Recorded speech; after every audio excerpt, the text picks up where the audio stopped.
की बात कही है कि आपके कर्म ही आपकी पहचान है, वरना इस दुनिया में एक नाम के हजारों इंसान हैं। नमस्कार दोस्तों, मेरा नाम सोनी है। आज मैं आपको लेके आई हूँ एक छोटी सी कहानी। वो छोटी सी कहानी है एक जादूगर। एक जादूगर होता है तो वो अपनी जादुई कला से इतना फेमस हो जाता है कि उसका जादू देखने के लिए बहुत दूर दूर से लोग आने लगते हैं। और जब उसके जादू की बात राज दरबार में पता चलती है तो राजा भी उसके जादू को देखने के लिए बहुत ज़्यादा एक्साइटेड हो जाते हैं। और फिर राजा अपने लोगों को भेजते हैं जादूगर के पास। जादूगर जब सोचता है कि राजा ने मुझे जादू देखने के लिए बुलाया है तो वो बहुत ज़्यादा प्रसन्न हो जाता है और वो अपने भाग्य को बहुत अच्छा मानने लगता है और वो मन ही मन कहने लगता है, वाह, इससे सुनहरा अवसर मुझे क्या ही मिलेगा कि मैं एक राजा को जादू दिखाऊंगा और वहाँ से इतने बढ़िया बढ़िया जादू दिखाऊंगा कि वो राजा मुझको प्रसन्न होकर बहुत सारी धन दौलत देगा। वो जो जादूगर होता है वो मन में ये विचार करने लगता है। उसके बाद क्या होता है कि जब जादूगर रास्ते में जा रहा होता है राजा के दरबार में, तो वो रास्ते में मन ही मन सोचता है कि मैंने कौन कौन से जादू दिखाए हैं और जितने भी जादू मैंने दिखाए हैं उनमें से मतलब सभी को मेरे जादू, हर एक जादू बहुत अच्छा लगा है और लोगों ने प्रसन्न होकर मुझे गिफ्ट भी दिए हैं, पैसा भी दिया है। तो अब ऐसा कौन सा जादू दिखाऊं जो राजा इतना प्रसन्न हो जाए कि मुझे वो अपनी बहुत सारी धन दौलत दे दे और बहुत ज्यादा शाबाशी। ऐसा विचार करके जादूगर रास्ते में जा रहा है।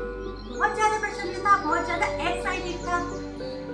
उसके बाद होता क्या है कि जब जादूगर राजा के दरबार में पहुंच जाता है, राजा जादूगर को देख के बहुत ज्यादा खुश हो जाता है। राजा बहुत ज्यादा एक्साइटेड होता है कि ऐसा वो कौन सा जादू दिखाएगा और राजा के साथ साथ जितने भी वहाँ पर राज दरबार में लोग होते हैं तो वो और ज्यादा एक्साइटेड होते हैं कि हमें अच्छा जादू देखने को मिलेगा, है ना। और उससे भी ज्यादा जो खुश होता है वो पता है कौन होता है? जादू। क्योंकि उसको मन ही मन ये लगने लगा था कि यहाँ मेरी सारी विशेष पूरी हो सकती है, मुझे बहुत सारा धन मिल सकता है। उसके बाद क्या होता है, जादूगर अपना जादू दिखाना शुरू कर देता है। ठीक है, तो लोग तालियां भी बजाते हैं। फिर जादूगर सोचता है अब कोई एक ऐसा जादू दिखाऊंगा जिससे पूरी राज दरबार में तहलका मच जाएगा। उसने जादू दिखाया और पता है उसने क्या जादू दिखाया? उसने जादू से राजा का मुकुट था ना, राजा के मुकुट को ही गायब कर दिया। जब राजा का मुकुट गायब हो गया तो जब जितने भी राज दरबार में लोग बैठे हुए थे वो सभी हंसने लगे। जब वो सब हंसने लगे तो राजा ने उसको अपनी तौहीन समझा। राजा को बहुत ज्यादा क्रोध आया क्योंकि उसको कहीं ना कहीं ऐसा लगा कि इस जादूगर ने मेरा भरी सभा में अपमान किया है। तो उसने अपने आदमियों को बुलाया और उनको बोला कि इस जादूगर को काल कोठरी में 7 दिन के लिए डाल दो। जब जादूगर ने ऐसा सुना तो उसके पैरों तले जमीन खिसक गई। वो सोचने लगा कि मैं क्या सोच कर आया था और यहाँ मेरे साथ क्या हो गया। कोई बात नहीं, जब राजा ने उसको सजा सुनाई तो वो चला गया। उसके बाद राजा ने कहा कि 7 दिन बाद इसको मृत्यु दंड दिया जाएगा क्योंकि इसने जो काम किया है, मेरा अपमान किया है, ये कोई छोटी बात नहीं है। ये भरी सभा में जो मेरा अपमान हुआ है इसको ये दंड तो मिलना ही चाहिए। तो 7 दिन बाद जादूगर को फांसी की सजा सुना दी। अब क्या होता है कि जब ये वाली बात जादूगर की पत्नी को पता चलती है तो पत्नी बहुत ज्यादा दुखी हो जाती है और वो भागते भागते राज दरबार जाती है। जब जादूगर की पत्नी जादूगर से मिलने के लिए जाती है और वो देखती है कि जादूगर काल कोठरी में है तो वो उसको देखकर और ज्यादा दुखी हो जाती है। लेकिन वो एक चीज देखती है कि जादूगर के चेहरे पर बिल्कुल भी भय नहीं था। उसको इतना भी डर नहीं था कि 7 दिन बाद उसको फांसी मिलने वाली है। तब जादूगर की पत्नी जादूगर से कहती है कि एक बात बताओ, तुम्हें इतनी बड़ी सजा मिली है, राजा ने तुम्हें काल कोठरी में बंद कर दिया है और तुम्हें अच्छे से पता है कि 7 दिन बाद तुम्हें फांसी की सजा सुनाई जाएगी, लेकिन तुम्हारे चेहरे पर बिल्कुल भी भय वाली बात नहीं है। जादूगर मुस्कुरा जाता है। तो जादूगर की पत्नी सोचती है हो सकता है कि इनको सदमा लगा हो इनकी मृत्यु पास आ रही है, तो इसलिए इनके दिमाग पर कुछ ऐसा जोर पड़ा हो जिससे ये पागल हो, इसलिए ये इस बात पर मुस्कुरा रहे हैं। तो जादूगर अपनी स्माइल को कंटिन्यू रखता है। तो जादूगर की पत्नी कहती है कि आप पागल हो गए हो, आपको आइडिया भी है कि आपको कितनी बड़ी सजा मिली है, 7 दिन बाद आपको मृत्युदंड मिलेगा और आप इस बात पे हंस रहे हो। बताए जादूगर क्या कहता है उसकी बात को सुन के। जादूगर कहता है कि मुझे जो सजा मिली थी वो 7 दिन बाद मिली, तो मैं अभी से उसका शोक क्यों मनाऊं। अभी मेरे पास 6 दिन है और 6 दिन में मैं खूब जो भी मेरा मन करेगा मैं करूँगा, तुमसे बातें करूँगा, तुमसे हंसी मजाक करूँगा, क्योंकि अभी मेरी मृत्युदंड में 7 दिन बाकी, तो मैं अपना क्यों अभी इसे दिन खराब करूँ और तुम्हारा भी खराब करूँ। ऐसा सुनकर जादूगर की पत्नी और ज्यादा गुस्सा हो जाती है और उससे कहती है कि लगता है तुम वाकई में पागल हो। ऐसा कहकर जादूगर की पत्नी वहाँ से चली जाती है अपने घर। तो उसकी मृत्यु का समय निकट आ जाता है, 7वां दिन आ जाता है और राजा जादूगर के पास उससे मिलने जाता है, उसको सजा देता है। तो जादूगर के चेहरे पर अब भी कोई भय नहीं था, जबकि उसको अच्छे से पता था कि आज की तारीख में उसको मृत्युदंड मिलेगा। राजा उसको देख के बोला कि जादूगर तुम्हें तुम्हारे फेस पे तो लग ही नहीं रहा है कि तुम्हें मृत्युदंड मिलने वाला है, क्या तुम्हारी कोई आखिरी इच्छा है। तो वो हंसने लगता है जादूगर। राजा आश्चर्यचकित हो जाता है और उसको बोलता है यार अजीब इंसान हो आप, मृत्यु को देखकर मृत्यु तुम्हारे पास खड़ी और तुम्हें हंसी आ रही है। जादूगर कहता है कि मुझे फिर अचानक से उसको ना कुछ याद आता है, तो वो डरने लग जाता है, वो भयभीत सा हो जाता है जादू। तब राजा खुश हो जाता है, वो उसको बोलता है कि अब भी तो तुम्हें डर लग रहा है मृत्यु को सामने आता देखकर।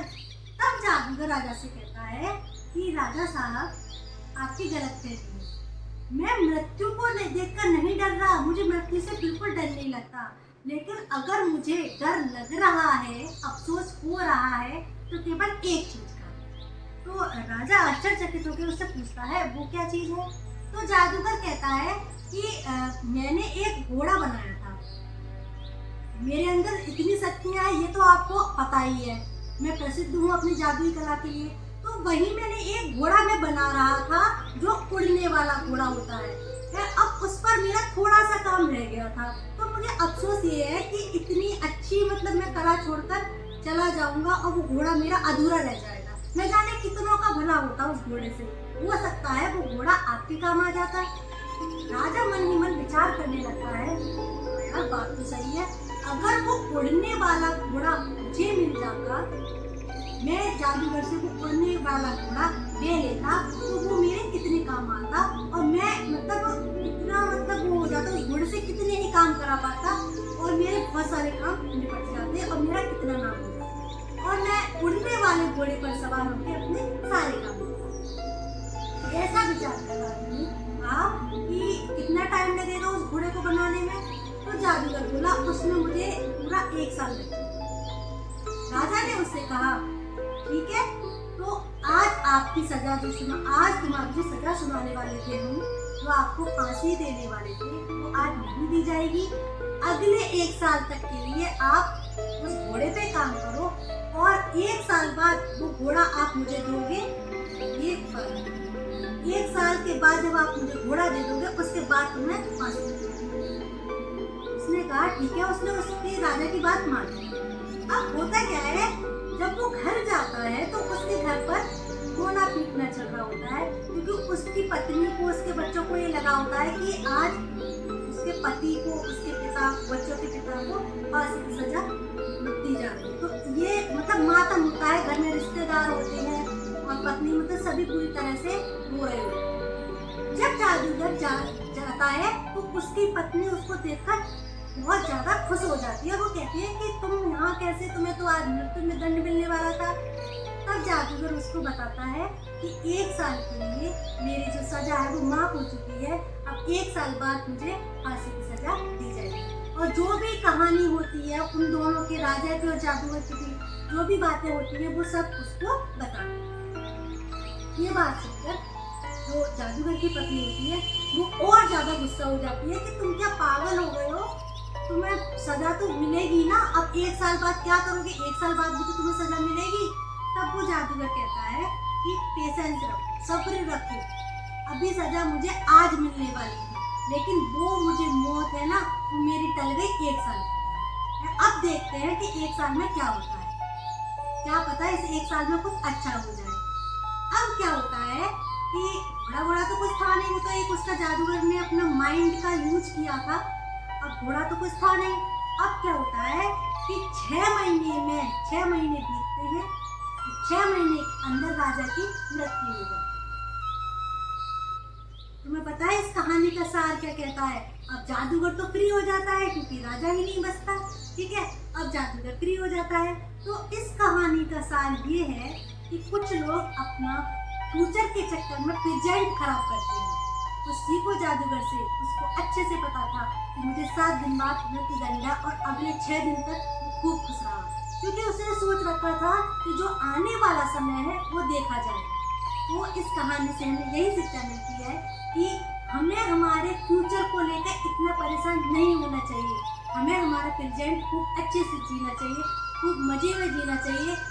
पता नहीं फ्यूचर में क्या हो क्या ना हो, क्यों हमें अभी से टेंशन लेनी। तो जादूगर हमें यही सिखाता है कि फ्यूचर की टेंशन बिल्कुल मत लो, पहले प्रेजेंट को अच्छा करो, बाद में